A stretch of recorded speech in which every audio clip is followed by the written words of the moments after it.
ચાપ છે આપણી પાસે આ રીતે આર ત્રિજ્યાનું ચાપ વિદ્યુત ભાર ધરાવે છે. ચાપના કેન્દ્ર આ કેન્દ્ર પાસે કેટલો ખૂણો બનાવે છે π/3 અને રેખીય વિદ્યુત ભારની ઘનતા જે છે લેમડા છે. તો કેન્દ્ર પાસે વિદ્યુત સ્થિતિમાન મેળવો. તો ચલો વિદ્યુત સ્થિતિમાનનો ફોર્મ્યુલા બોલો KQ/R. તો KQ એટલે શું? તો કે લેમડા ઇન્ટુ L થાય. યસ ઓર નો?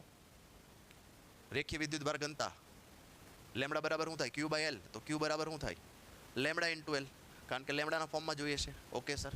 હવે આ જે છે સાંભળજો બરાબર, આ ચાપની લંબાઈ ગોતી કાઢો એટલે આવડી ગયો. હાલો AB ચાપની લંબાઈ,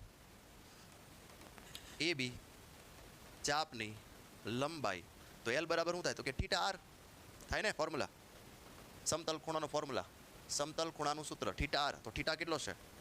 π/3. રેડિયસ કેટલું છે? તો કે રેડિયસ R જ વાપર્યું છે લોકો, R જ. ચાલો તો πR/3. તો બસ અહીંયા લખો, K ને પણ એક્સપાન્ડ કરો. ચલો K ને લખો 4π R એમ નામ, K નીકળી ગયો. ચલો લેમડા એમ નામ રાખો, L ની જગ્યાએ હું લખો πR/3.